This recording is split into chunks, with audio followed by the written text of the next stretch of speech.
Hi, everybody. Happy Sunday afternoon.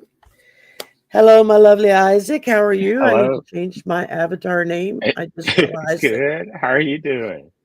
I'm doing much better Good. than where I was a week ago. So, Hmm.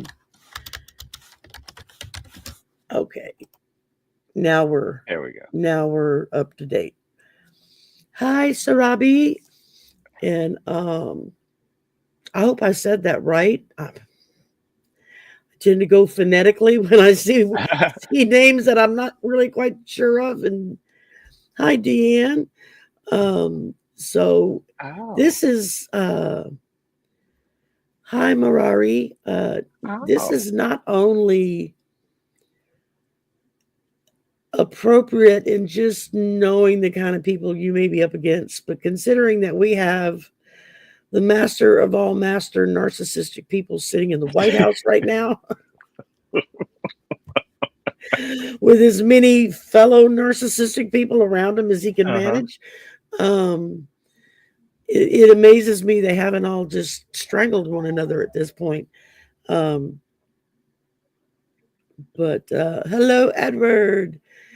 So yeah, this is interesting. Isaac and I were talking backstage, and I was like, I actually had to work with somebody who was very narcissistic a very long time ago when I was much younger, and it would have been nice if I'd have known this stuff then because maybe I wouldn't have got as sucked into doing their job Uh-huh. for them as opposed to making them do their own damn job.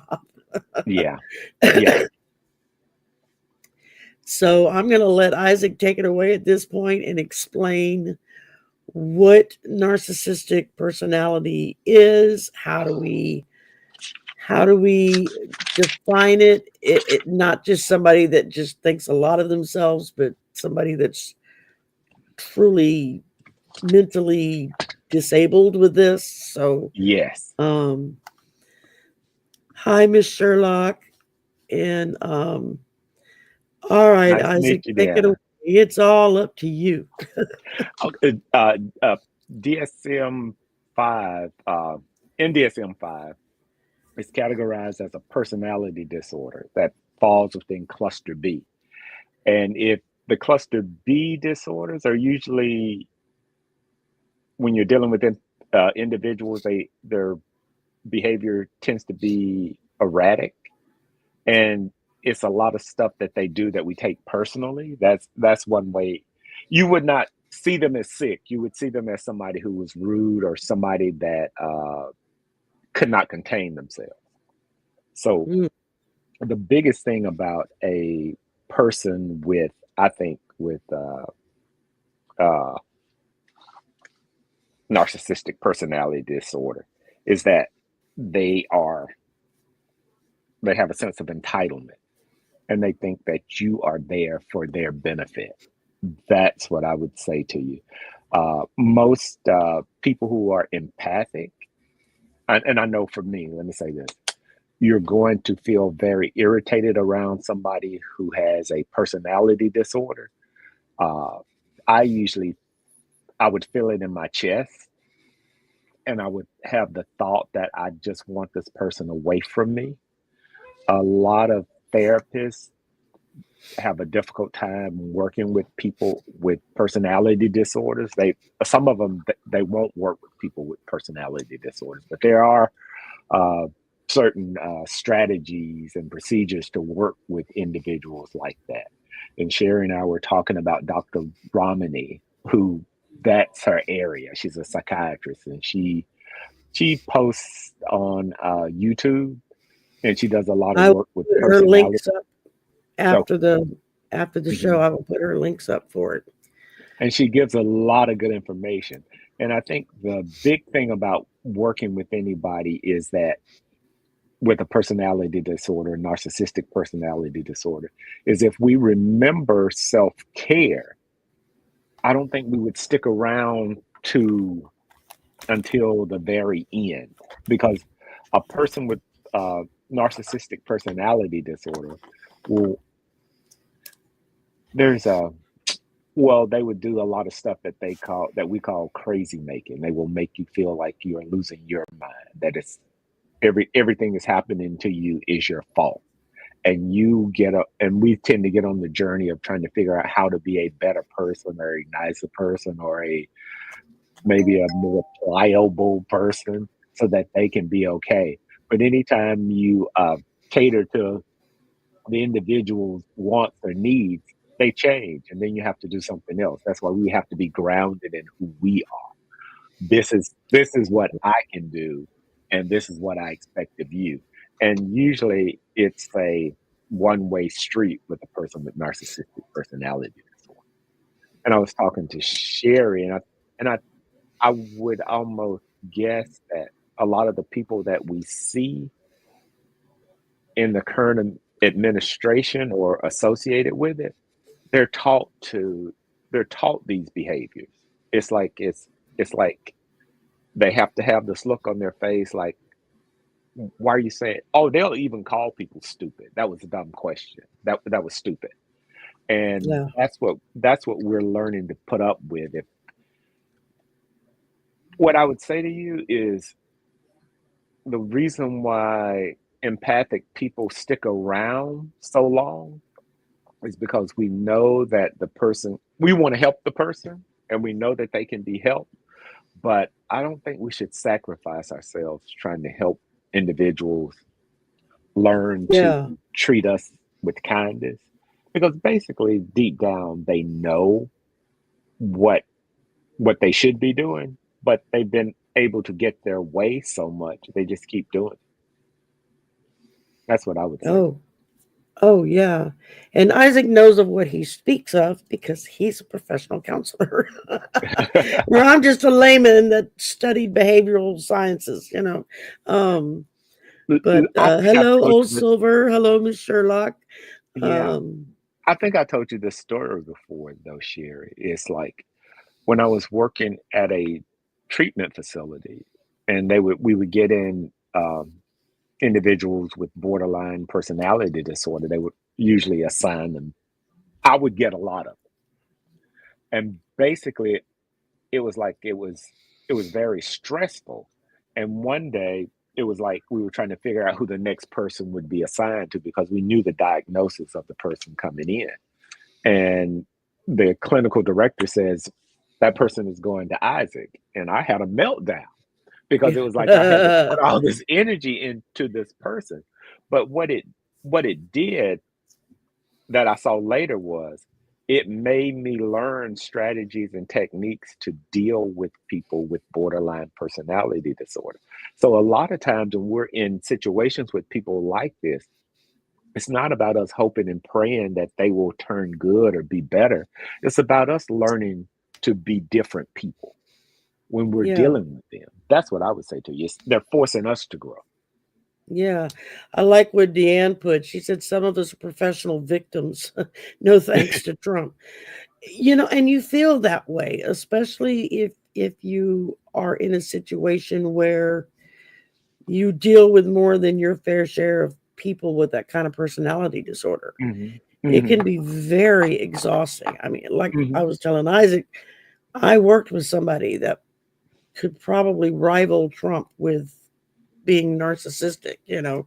Hmm. And it was exhausting. I mean, I Hmm. would go home from work practically in tears because they would just wipe me out Uh-huh. because I didn't understand what was wrong with them. It was before I went back to college for Hmm. my degree. You know, and I was still really young. I was in my 20s. Hmm. And so I didn't really know how to deal with that person Hmm. other than to just, you know what, just leave it. I'll take care of it. Hmm. Was easier than trying to get them to do their share of the work. It Right. it was exhausting, and so Hmm. I literally I would do their work for them, and then Hmm. they would get credit, you know, which sounds familiar, I'm sure, to a lot of you. Hmm. Hi, Nikki, and so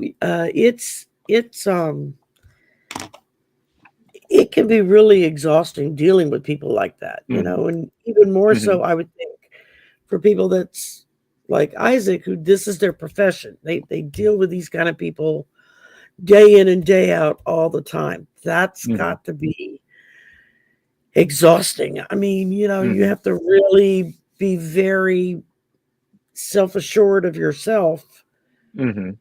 and be willing to learn new techniques and whatnot to deal with it, Mm-hmm. because I would think that no two narcissists are exactly alike. I mean, they Mm-hmm. may share the basic personalities that Mm-hmm. someone with that disorder would have, but they Mm-hmm. each would have learned in their own way how to manipulate and get their way. Mm-hmm. Am I Mm-hmm. right? I mean, am I thinking right on that? Yeah, Sort of, kind yes, of. kind of, because you would be you would be right, because yeah, they learn in their own way, but once you've seen it for so long, you start to see the similarities. Say, for instance, if it was just the person that you were working with, and it's like we were saying earlier, we have a default that people are going to be cordial, people are going to be polite, and we're going to work through issues. And so what the narcissist does is you keep going back to your default. When they sort of cross boundaries and you sort of get over it, you go back to your default and they do it again. And that's enough to drive you mad. And that's why we have such a hard time being around people like that. It a lot of times what you could do is just confront the behavior, but they go to different tactics. You confront the behavior and you set the boundaries, and usually what they'll do is they just get angry with you and try to sabotage you socially. And I was going to say that was my question: was are they dangerous not just to themselves but to others? they can be because they can be very mean. They can be very mean. See, they stay at that level all the time. What we do is we sort of go back down to like our idle. We're idling at a certain speed. They're always Right, up here. They're always ready to go. right, right. Hmm. Okay, that makes sense. But you know, one thing, it's not our job to help. It's not our job to fix them. It's their job to fix them.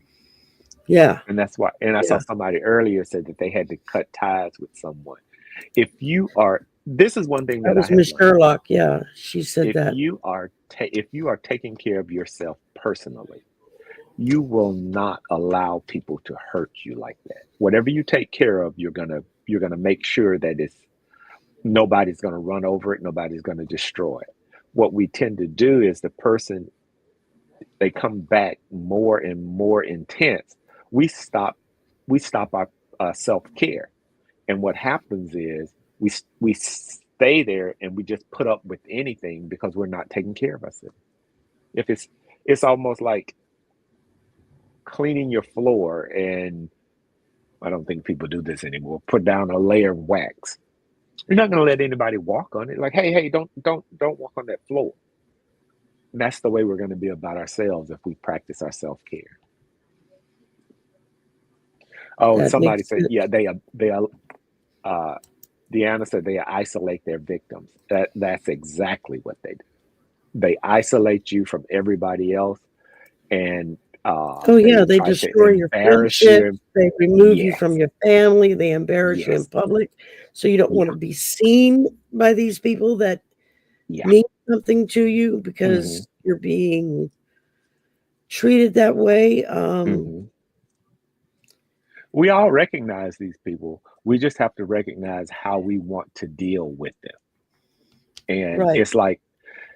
it's almost like you have to mm, have a mindset of, this is the way I'm going to deal with this person. I'm not I'm not going to let down my guard and think that this person is going to be polite or nice, because they will be, to get you to get you catch you off guard. And once you're off Yeah. guard, they throw something else at you to hurt you. That's just what they do. Yeah. Because it's like once they know they can manipulate you and your emotions Yeah. to cater to their needs, they're going to keep Uh-huh. that button. Right. Yeah. And pretty soon you're in a cycle if you're in a relationship with somebody like this. Because you will tell yourself, why do I keep doing this? You'll tell yourself the whole while, this is crazy. I know they're not going to do this. I know they're not being honest. We tell ourselves, but we got to Hi, learn Kate. to we have to learn to Yeah. listen to ourselves.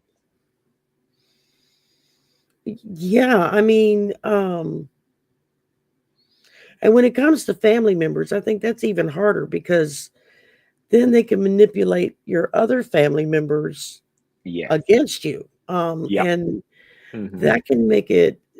that winds up making you become the isolated party Uh-huh. that suddenly everybody's looking at like, well, what the hell's wrong with you? Hmm. And you're like, there's nothing wrong with me. It's not me Hmm. doing this, but it, it Hmm. yeah, oh, Silver, correct. You have to realize that that person is unhealthy for you and Yes. your mental and physical health. Right. Because if you're under enough mental strain Hmm. for a long enough time of period, that starts affecting your physical health, It does. not just your mental health or your emotional health. Hmm. I mean, I've seen people get manipulated in relationships where they physically become ill Yeah. and can't even function Hmm. anymore Hmm. because Hmm. mentally and emotionally they are so effed up that they don't know what direction to turn, and You know why they get sick? Because they're trying to stay. If they were healthy, they would leave, or they would end the they're- friendship. You have to do something destructive to stay. You have to use drugs, or you have to get sick, or you have to create something to stay. If you were healthy, you would leave. well, and that's very true. Kay shared a neighbor who started to verbally abuse, and then Hmm. it took Right. 12 years, she said, but she wound up ending the friendship and Hmm. walking away. That's strength because Yes. Yes. that takes a lot of strength to do something like that. It's Deanne's correct. Escaping a narcissist is not Hmm. easy at all. I mean, Mm-mm. Mm-mm. hell, we as an entire country can't seem to escape a narcissist. It's like, and we've got more than one in there. I mean, now we've got King Muskrat and Court Jester Uh-huh. Trump, who are busy trying to outmaneuver one another as who can be the craziest weirdo of the Uh-huh. block. I mean, You that know what was, you're looking at, don't you? It's addictive behavior. It won't last. They will do themselves in. yeah, Because when you are under the influence, this looks like a good idea until you get to the point where you realize, ooh, I'm not going to be able to pull this off. So they're going to throw each other under the bus. It's going to yeah, happen. yeah. And for those of us who are empaths, um, who kind of operate in that realm of healing, our natural inclination, when even if we don't even realize in the beginning that someone is sick, our natural inclination is to take care. Hmm. We're there to provide care for this person. Uh-huh. So then we try to take it on. Well, okay, if I'm providing care for this person, I can make them better. I can make them well.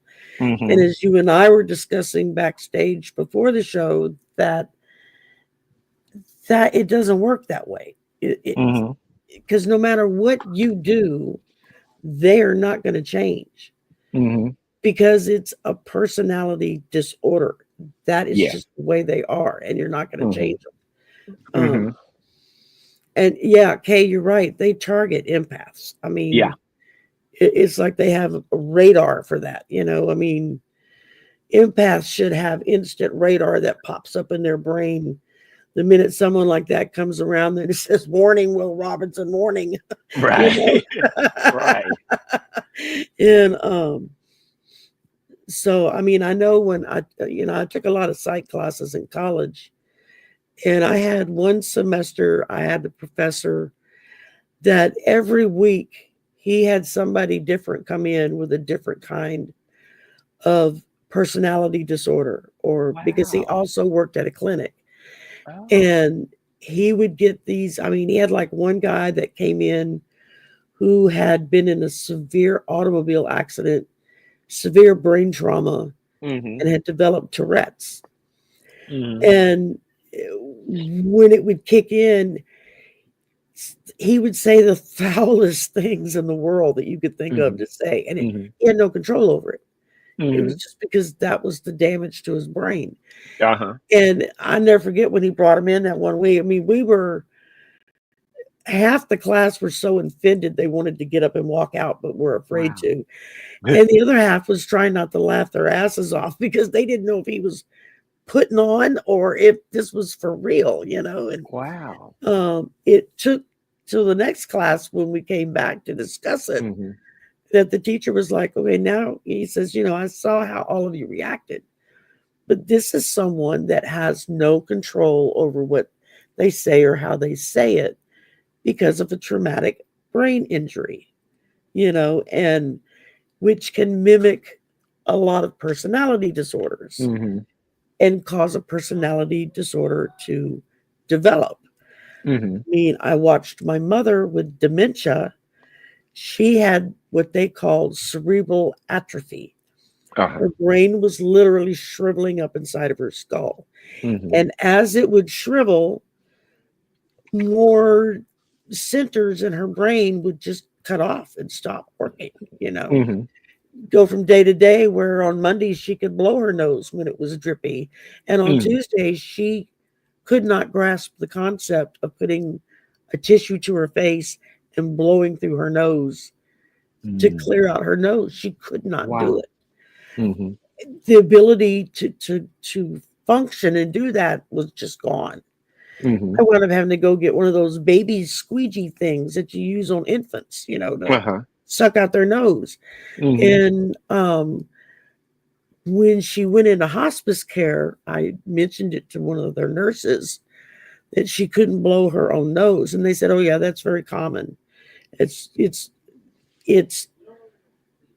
motor skills that most people don't even think about that tend to go first with dementia patients, with the kind of dementia your mom had." It just that's the way the brain worked, But it could be, hi Carmen, it could be very high sixes.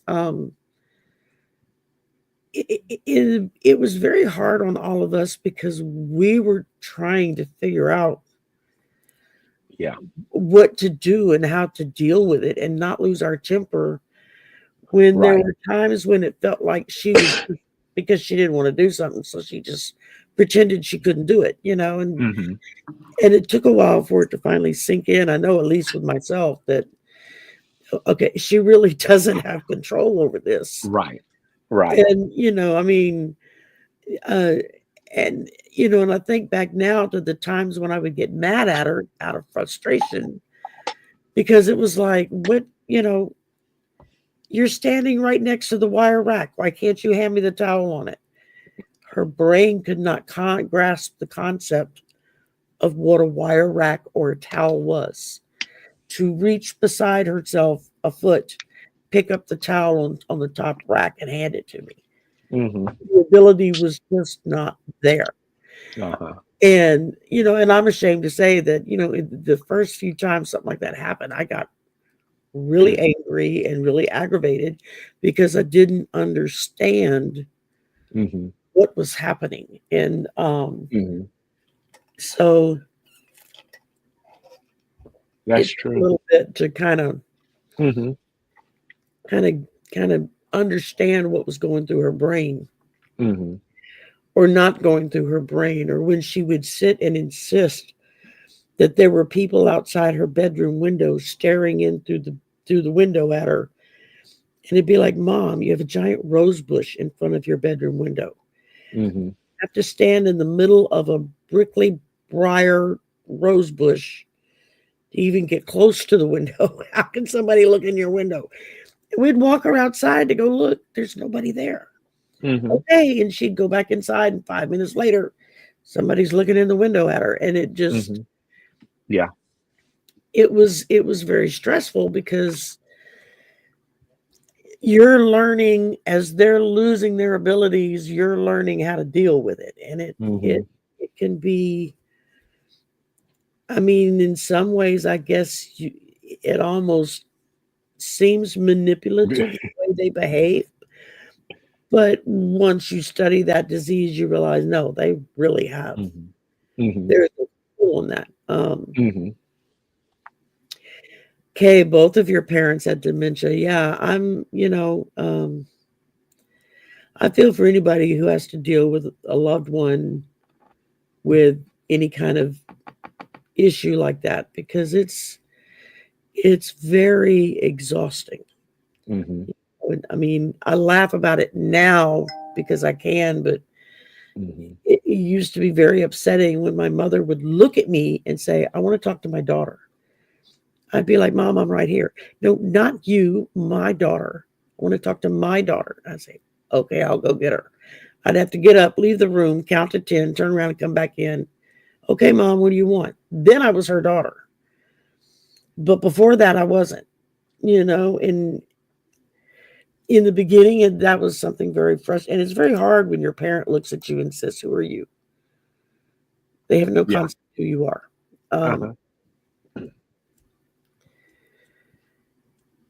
Okay, I like what Janice says here. It's easy to gravitate to narcissists once you kind of get a handle on one.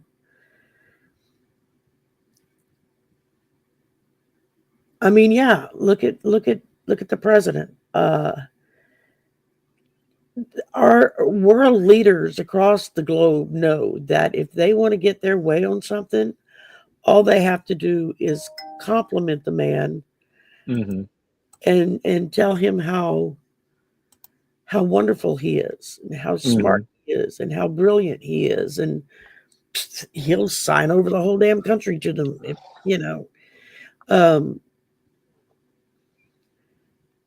So okay, I'm glad you didn't let her hook you back in. That's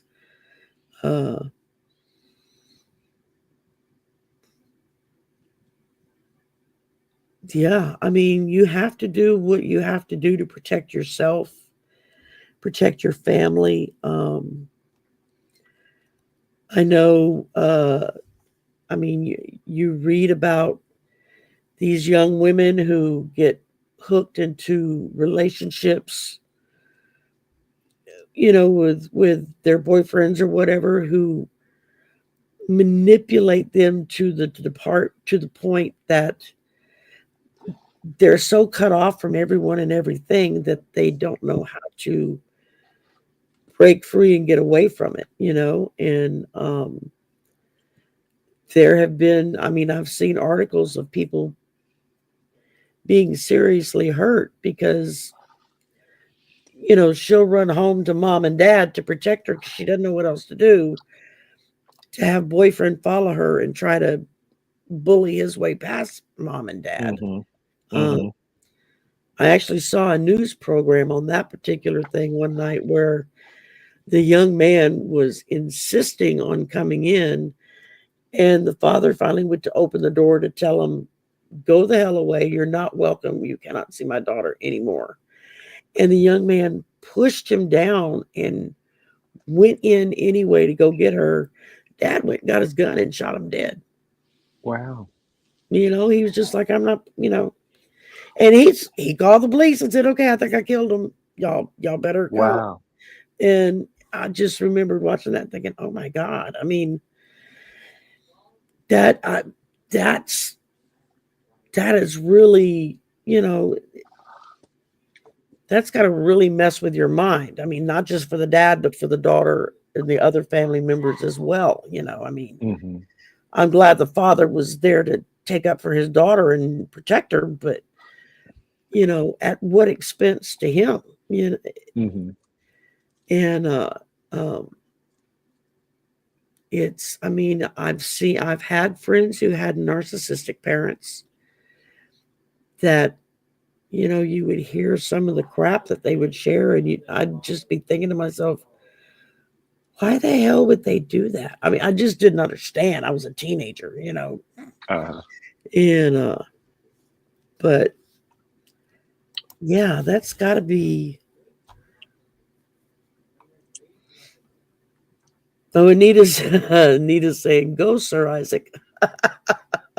Hi, If Anita. you're wondering why we have these titles in front of our names, it's Yeah. because people in the chat started calling us Sir Isaac and Lady Sherry, and so we decided, okay, we'll go with it. And if you want to give us a title, we'll take one. Yeah. Tweedledee and Tweedledum Mm-hmm. would probably work too. So Mm-hmm. I would be the Tweedledum one. So No. No, no, you're not. oh, that's a good Deanna question. asked earlier, what exercises can we practice just to survive Oh, uh, that's a good one. I'll put the that up current in the administration? yeah. Don't Uh, sometimes you got to not listen, and sometimes when you are when you look and you see them and you become so angry, you're probably picking up on their anger because yeah, you got to ask yourself, do I really get this angry? Do I really feel this violent? You check it out with yourself. And if you yeah, have somebody in your life, uh, people talk about gray rocking. You don't give them a lot of conversation. You just answer questions, uh, very short. short, very Yeah, short. Uh, Another thing you can do with a person with a personality disorder like this is if you're having a conversation with them, like, and some people are talking about their neighbors, you can slow them down or throw them off by if they ask you a question, don't respond right away. Count to three in your head before you respond, but still looking at them, yeah, and you just count to three. And then they say, "Well, I'm asking you a question." I said, well, what? Well, give me time. Let me think about it. You're so much quicker with your question, and they'll get frustrated with you, and they'll leave. Count to three. yeah. And that's not like trying to calm yourself down. That's like I'm really counting to three because I know it's going to throw you off. Right, right. You might have to count to 5 if it's for yourself. Mm-mm. You're just trying to make the conversation not flow because their thing is I want to throw things at you so that I get you on the defense. But if you ruin their routine, it throws them off. Yeah, it throws off their rhythm on that. Yes, yes, because And they have a rhythm. yeah, that I get because I just had to put more liquid bandage on my thumb. This the skin split on my thumb. Oh, It's like, yeah. and I tried putting a band-aid on it. The band-aid wouldn't stay because of the way the split was. So I had some of this liquid band-aid. Hmm. Except when you Hmm. put it on, it burns like hell. Yeah, it does. It does. And when you said uh, that, I was like, okay, that stuff is fire. yeah, Yeah. it's like, whoa, it feels like my thumb's on fire. Hmm. Um, and yeah, that's a good point. We can be a third party victim just because we witness Hmm. how a narcissist can Hmm. abuse another. Hmm. I know people are always talking about Ivanka Trump, Precious, and how she handles her daddy.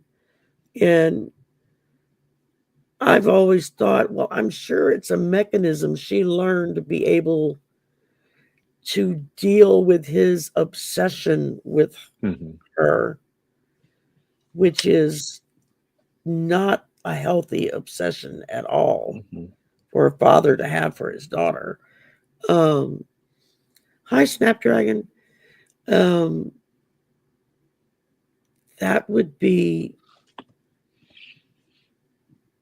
but yeah, I want to share this, put this back in. Okay. That would be, Isaac had gotten some criteria for us to look at. Let's see, that was what, grandiosity, exaggerated sense of self-importance. Well, we see that in the White House every day.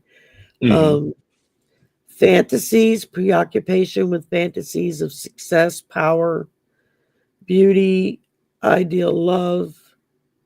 We see that in the White House every day. A stable genius. Thank you. Exactly. Yes. Or would that be grandiosity? It would be kind of a little bit of both, I think. Entitlement, they would include that as well. An unreasonable expectation of favorable treatment or automatic compliance. Okay. Exploitation, taking advantage of others to achieve a personal gain. They tend to be very good at that. Lack of empathy, an unwillingness to recognize or identify with the feelings and needs of others. We're seeing that happen right now with him allowing King Muskrat to take a sledgehammer to all of our programs and stuff in the government that is destroying people's lives. And he doesn't get why people are upset about this. I mean, I've heard him talk about it, like, well, they're just being silly. We're saving them money. It's like, no, you're not. You're putting them out of work. What are they going to do now? I mean, you just put the whole country in danger because you fired all the nuclear plant workers for the new 2 nuclear facilities up in the northwest of the country. And they can't find their emails to bring them back because they destroyed the evidence when they fired them and didn't keep any of that stuff. It's like, how idiotic is that? No, Kim, I'm not in Michigan. I think I have doppelgangers everywhere, though. Yeah, I've got a doppelganger somewhere here in town. I get stuff all the time, but I saw you in such and such place the other night. I'm like, no, you didn't. It wasn't me. Never been there. I don't go to clubs anymore. Haven't been to a club in many, many years. Let's see. Sorry about that, Sharon. Where you at? No, where did I leave off? Envy of others, or belief that others are envious of them. Oh yeah, that's very true in the White House. Arrogance, demonstrating arrogant and haughty behaviors or attitudes. Yeah, I mean, he made a fake time cover with him with the crown on and declared himself king. Yep. And posted it. So yeah, that's a little arrogant, I would think. A need for admiration. He has a special secretary, I guess you would call her. I don't know. I don't know. It's probably a woman, I'm sure, because that would make her beneath him. Who their job was to do nothing but to find positive articles about him and print them out no matter where they're at or what they're doing so they can hand him these pages of paper that says how wonderful he is and how people love him, and that they have people. I know the first go around they had people in the White House, that was their job, was to make up stories about how wonderful he was. It's like, okay, that's kind of wild. But yeah, that need for constant admiration, superiority, a sense of self-superiority. Okay, to be diagnosed with MPD, a person must demonstrate at least 5 of these qualities. Well, what if you have all of them? That's bad. That's That's really really bad. bad. And let's see, NPD is a pattern of behavior that can result in significant impairment in social and occupational functioning. It is often comorbid with other psychiatric illnesses. Perfectionism is a characteristic, high standards, self and other directed criticism, fear of not meeting standards, chronic envy, rage, boredom, and emptiness. I wonder if that includes the ketchup on the walls. Probably. I think almost everybody around him has a personality disorder, and they're in the cluster B. Yeah, okay. Antisocial. Borderline. Yeah, borderline. Histrionic. Oh, yes. I've definitely known people that would fit that bill. Yeah. And narcissistic. Yeah. That would be, guys, I will put a copy of this in the I will put a copy of that in the show notes afterwards, because Isaac sent that to me like back when we were backstage, so he had just got it to me, so I hadn't had a chance to put it in. And I'll put Dr. Ramani's link in too for her channel. She's got some really good videos. I first found her during his first time up as president. And I came across one of her videos and thought, oh my God, this is what we're dealing with. Yeah. She's good. You would want to listen to her. Yeah. And let me see. Put paper in. If I don't write it down, y'all, I will forget it, because as soon as Isaac and I wrap off, I got to jump over onto Arthur's channel because he's got a live stream that I run backstage for. So, yeah, that's right. Because as he says, I can't walk and chew gum at the same time. Okay. Like, that's okay. A lot of people can't. That's perfectly fine. And I don't mind doing it, help a friend.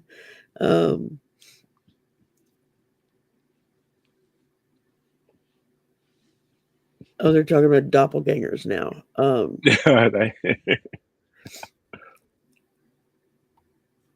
Let's see, what did Kay say? There are different types of narcissists. There's also a spectrum. The neighbor was a communal narcissist. Okay, interesting. I like that covert narcissist. What's a covert narcissist? I don't understand that one. Isaac, do you care to explain? I think covert is like they sort of like are hidden and they do all the same. Yeah, I guess you could say they fly under the radar, but they're going to get you regardless. And I think Dr. Ramani explains that as well, much better than me. Oh, okay. I will say this: most therapists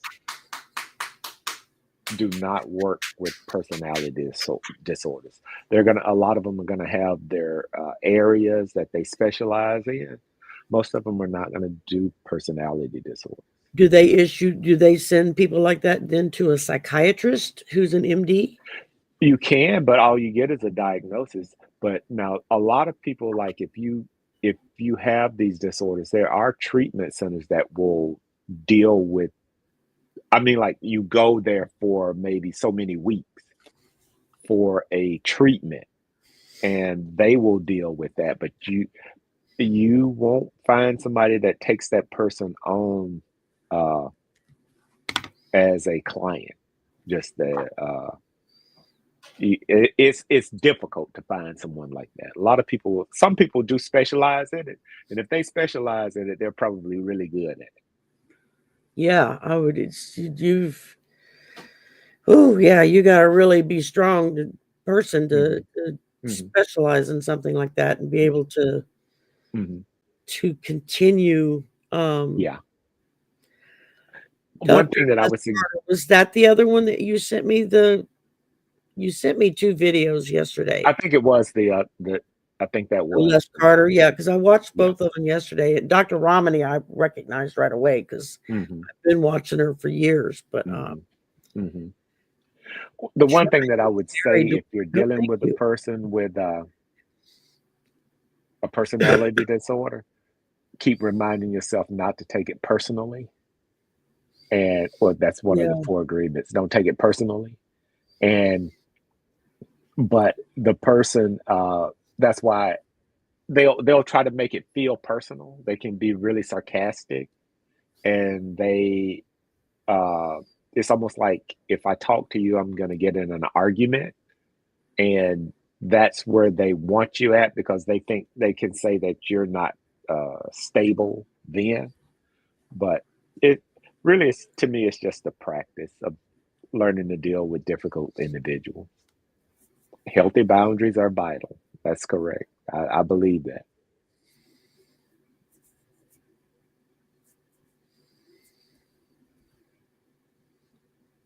Mandy, normally we don't do readings, but shoot me an email, darling, and I'll do a reading for you, and I'll send it to you. I'll record one. I got another show right after this one, but after that, I'll go and I'll do a reading and record it and send it to you. Okay, baby. That's kind of rough. Just shoot me an email so I don't forget, because by the time I get over to Arthur's channel, it'll be gone. I will lose it completely. But yeah, I don't mind doing that. Yeah, I think that is the one that you sent me. The other one, Surviving Narcissism. That's, because I watched. I had not seen him before, so I watched his like a couple of times. And let's see. Hi, AZ. Hi, Jana.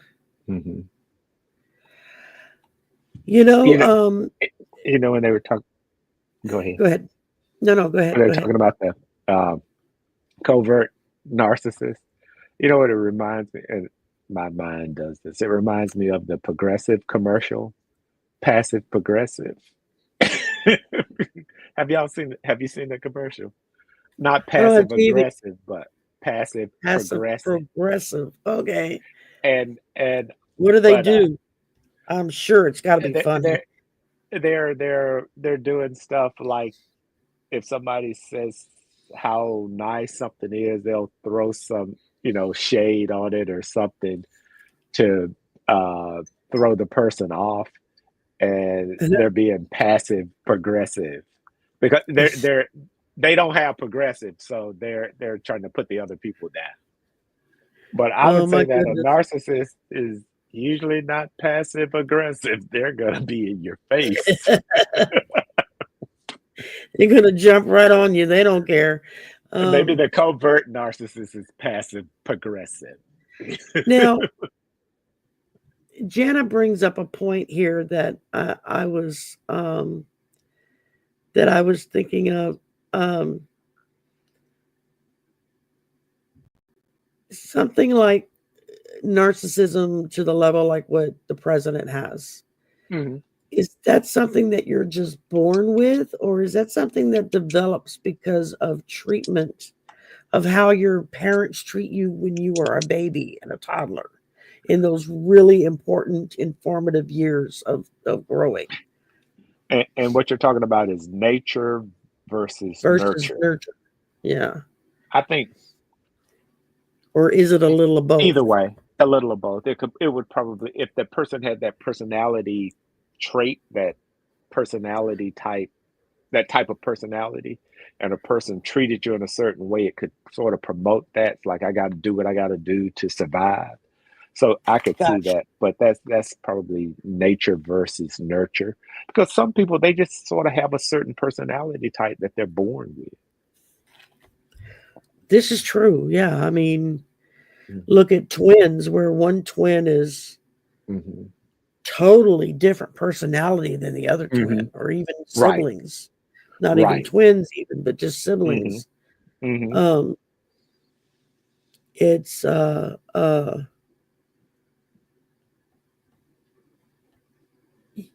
yeah, that it always struck me is like my brother and I are 6 years apart in age.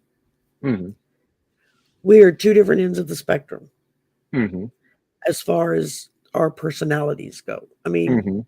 we're both progressive liberals. We both believe pretty much the same stuff. You know, it's Mhm. except he's not into the woo woo stuff. But he never was, or into religion or anything like that. I'm the one that kind of went down those rabbit holes. You know, I think he just Mhm. stood back and watched me and thought, I'm gonna stay away from there. Um, he was smart. He let me experiment first. You know, Mhm. Uh-huh. but but it took us being adults to be able to get along. Because when we were kids, oh my Mhm. God, we drove my poor mother crazy. Mhm. We fought like demons at each other's throats. I mean, it was. I'm actually ashamed of how bad we used to treat each other. We were Uh-huh. so horrible to one another.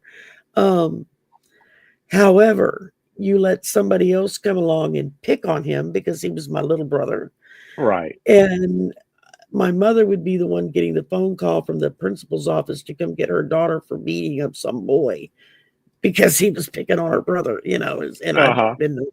I have been known to have done that quite a few times until he got bigger than me, and I figured, okay, now you can protect yourself. But when Yeah. he was little, he was like, I would beat the hell out of him. That was fine. He was my brother, but you better lay off, or I'm going to come after Right. you. Right. Um, and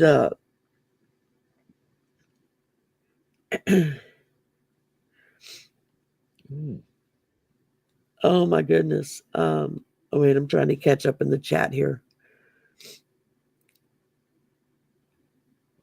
Yeah, Anita, some meds will do that just because of the chemical makeup that your body is. Mhm. Years ago, when I still lived in Phoenix, my doctor tried to prescribe me that Chantrix to get me to stop smoking, Mhm. and it caused me to have not nightmares, but night terrors. I mean, Wow. I Mhm. would wake up screaming at the top of my lungs. I Mhm. didn't even realize I was doing it per se. My son had come home on leave for like a couple Mhm. of weeks, and it was like the second night he was there or something, and he heard me, screaming and carrying on. And when he ran into the bedroom, he said I was asleep, but I was screaming in my sleep. And he said, and the cat was like on my chest, headbutting me in the face, trying to wake me up. He That's said, even funny. the cat was trying to wake you up. That's And funny. I flushed the stuff down the toilet that morning. I told the doctor, I'm not taking that anymore. That's funny. Um, but yeah, I I quit mean, smoking, but I was committed to a psychiatrist.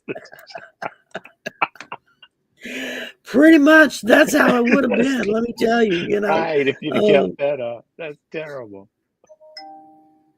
Mandy, just swampvoices@gmail.com. Just send me an email there. SWAMPVOICES@gmail.com. That's my channel email address. And I can always send you my personal email address after the fact, because I think I have your email. I don't know. I'll look and see. But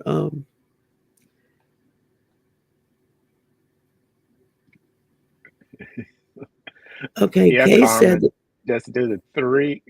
Just look at them like intensely and count to 3 before you answer, it will throw them off every time.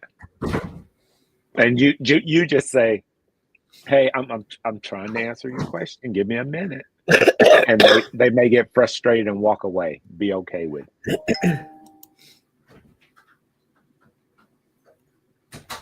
Yeah.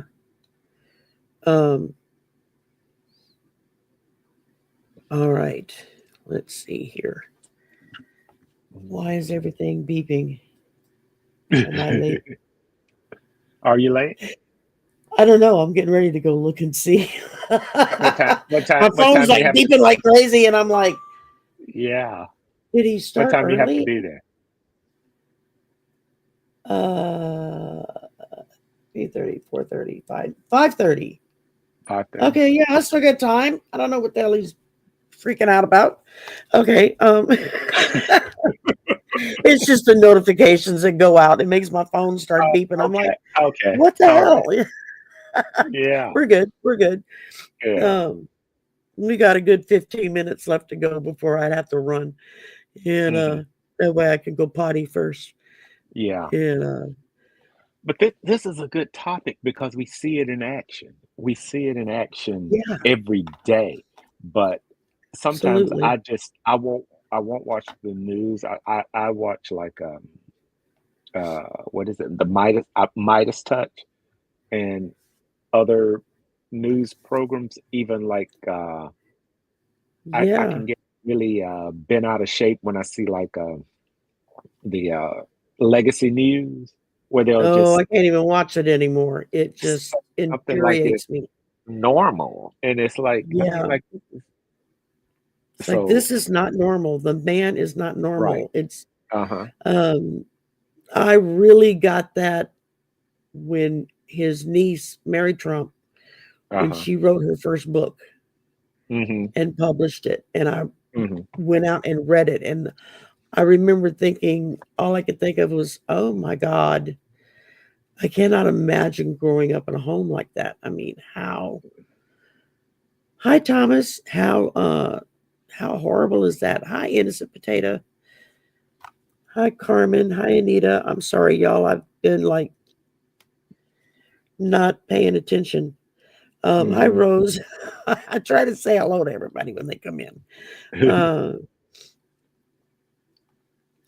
Now, you know what's weird is I know Rose talking about them giving her Ambien in the hospital, Wow.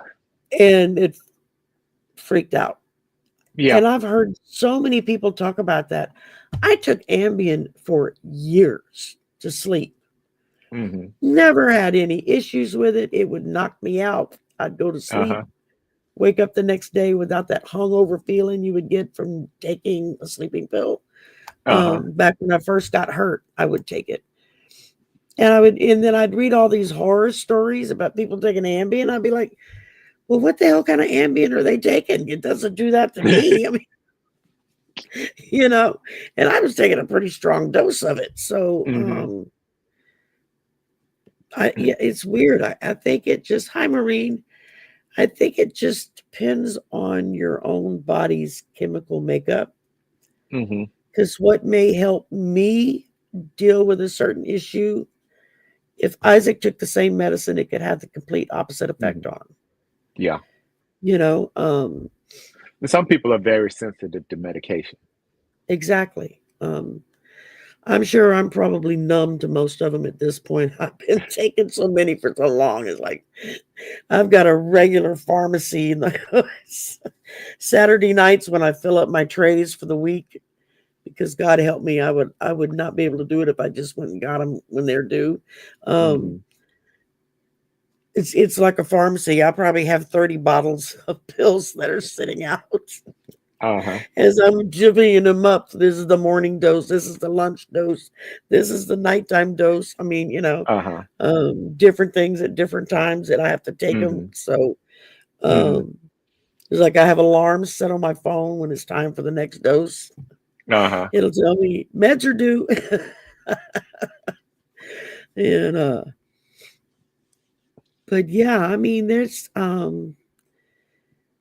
I don't think they don't have any kind of medication for narcissism, do they? I mean, I've never heard of any that I'm aware I of. don't know if they do. I know some personality disorders they will give people medication because it may be sort of like off-label type medication that Okay. sort of helps them manage.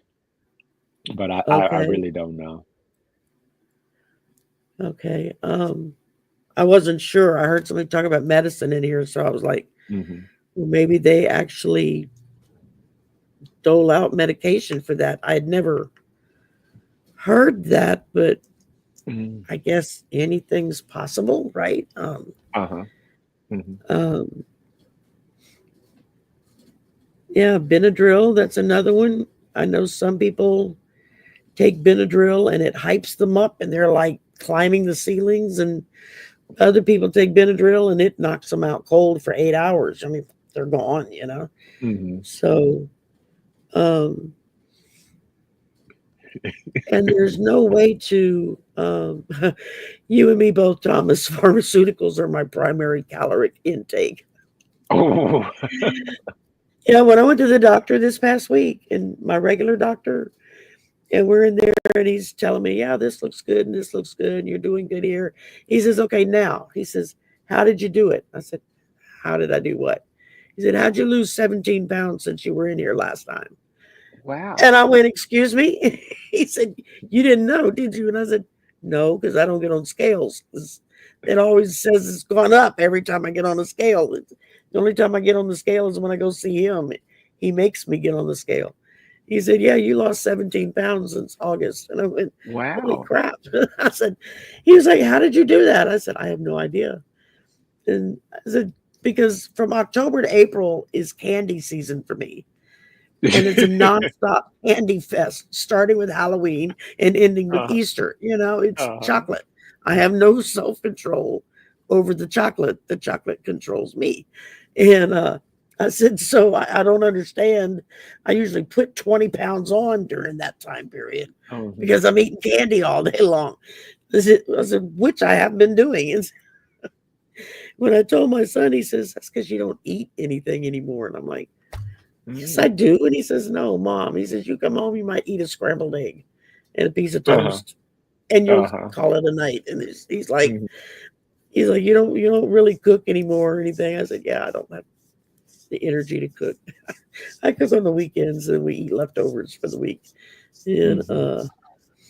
but like I made a big pot of gumbo Friday, and then I Mhm. added to it and yesterday, and that's going to be dinner tonight. So Uh-huh. it's and then it'll be gone, and that's okay. So that's cool. But oxy now, with marijuana, I guess it just kind of depends on what kind of marijuana. Yeah, I mean, there are different types of marijuana that has different. Um, I want to say hallucinogenic qualities, but it's not a hallucinogenic. Um, but it does have. I mean, different. There are different strains, different varieties of marijuana that will make you feel differently or different levels of being high. Uh, Now that it's legal in so many states where they have dispensaries that you can walk in and just get what you want to get, they have strains that have been developed to deal specifically with, say, insomnia or pain or Mhm. this or that, that you can go in and get that particular type and it will help you in that area, whether if it's something smokable or a gummy or an oil or I mean, I can only go on past experience from when I was much much younger.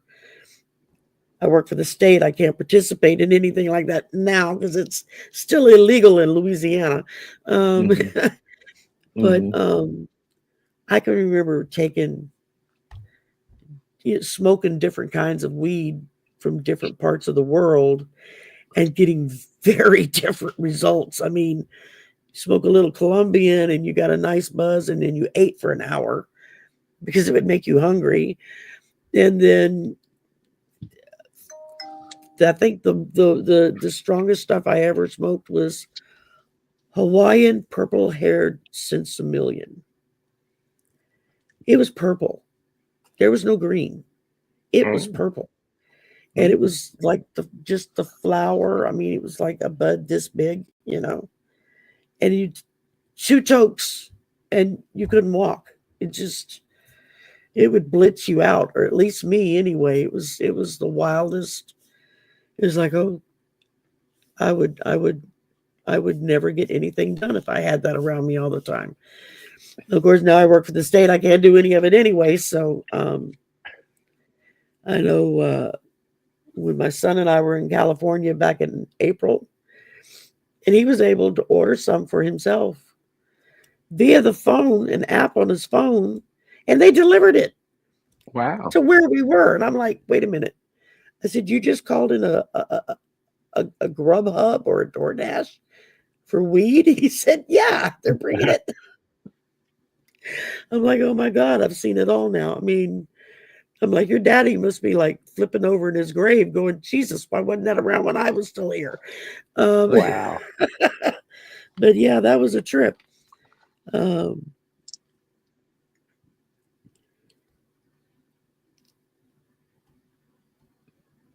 Yeah, I mean, I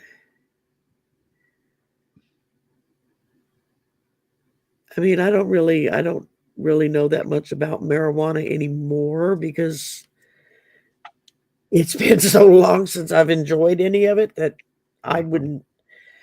I'm sure if I took one puff, I'd probably pass out. But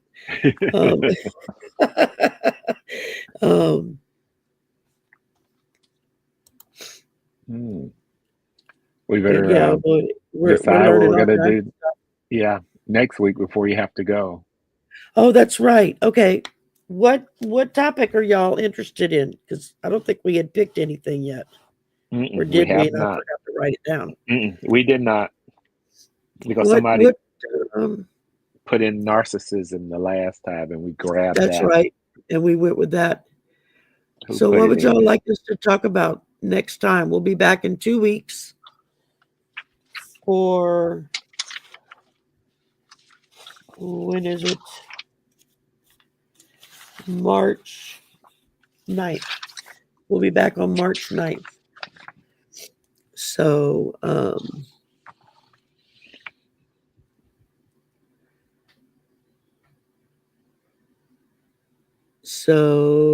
what do y'all want us to talk about next time out? Or we can I don't know. We went through our list of topics like 3 months ago. We finally went through the list we started with a year and a half ago, and so now it's waiting for y'all to give us a good topic to discuss. Oh, okay, Maureen, major depressive disorder and being antidepressant resistance. Okay. Well, there you go. That's interesting. I like that. Because that's something that I'd have to actually learn about because I know nothing about it. That's good. We'd all have to do some research. Yeah. You should see some of the emails I get from Isaac a day or two before a show. He sends me a whole list of stuff. Watch this, read this. It's like getting your homework assigned, you know. It's like, okay. And disorder and being antidepressant.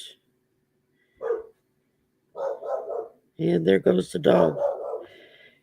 Antidepressant resistant. Okay. Okay. Oh, that's a good one, Maureen. Thank you very much. Okay, Mandy, I'll look for it, baby. Snapdragon had one, tips on how a person to adapt and stay positive.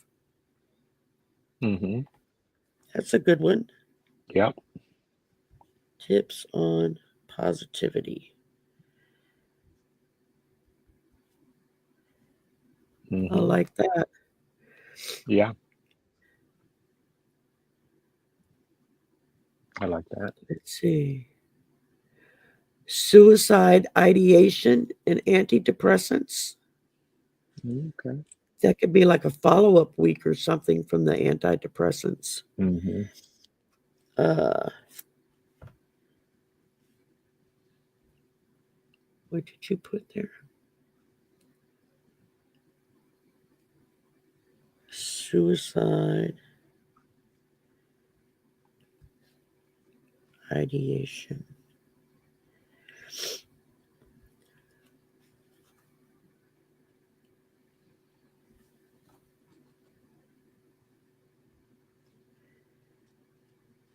And antidepressants. Okay, that's a good one. Mm-hmm. Coping skills. I know we covered something with coping skills, but Oh, I I don't see it. remember exactly how we did that. I'll have to go back and find that video, and then we can maybe veer off in another direction with it. Mm-hmm.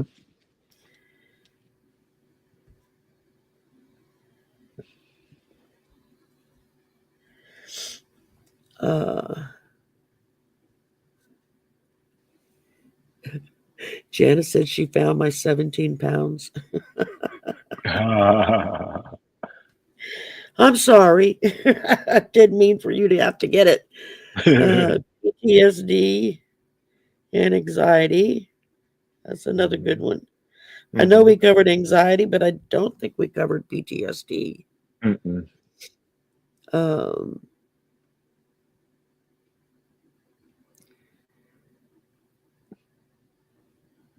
High functioning depression. Oh, that's interesting. Mm-hmm. Lady Lo-Fi put that in. High functioning depression. You see, Isaac and I come to class prepared. We both have our notebooks and pens. And we both take notes during the show. I got a 3-ring binder. I do too. It's underneath something and I didn't drag it out. So I just grabbed my little notepad. Later on, I'll look at it and I'll be like, I got to email Isaac and ask what we were talking about. I can't read it.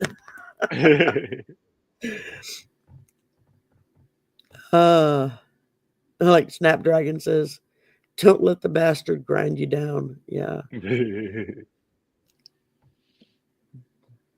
Okay, Sherry. All right, y'all. Well, thank you for a great show today. Y'all had Yeah. some wonderful ideas and inputs. Mm-hmm. And that's the whole point of what Isaac and I are doing is we wanted to do something that drew y'all in, that you would talk and discuss, so that we could kind of get this round robin going of people helping each other. Yes. Because we're all here for each other. And some of these topics may be really, really difficult for us to talk about because it doesn't quite feel appropriate, say, in other chats. Right. So we wanted to make this the opportunity for you to be able to discuss some of these things and feel comfortable doing so, and knowing that you're discussing it with other people who also have issues, including us. That, you know, there's been some of these topics where it's like, yeah, I'm nowhere near that point where I can walk away and say, been there, done that, it's done. Yeah. And chocolate. That's my downfall right there, chocolate. Especially milk chocolate. And that's not the good kind. Dark chocolate's better for you, but I'm a milk chocolate girl. So me too. Milk chocolate. Yeah. I mean, let's put it this way. I have a reserve I keep in my drawer. And every now and again, when I really need it bad, it's like I'll break off one little square, and that's all I'll eat. I'll put the rest of it back up. And oh my goodness. All right, y'all. Well, I need to go potty if I'm gonna go take care of Isaac now. Arthur now. Too many names in my brain. Isaac Yeah. can take care of himself. And Yeah. and I'm hoping that maybe by spring I'll be able to make a trip over to see Isaac Yes. in person, in the flesh, and we can do an actual live stream live together. So Yeah. that's been one of our goals because we're really Mhm. not that far apart. We're Mhm. next door neighbors. We just didn't realize it for a while. That- Or I didn't realize it for a while. And so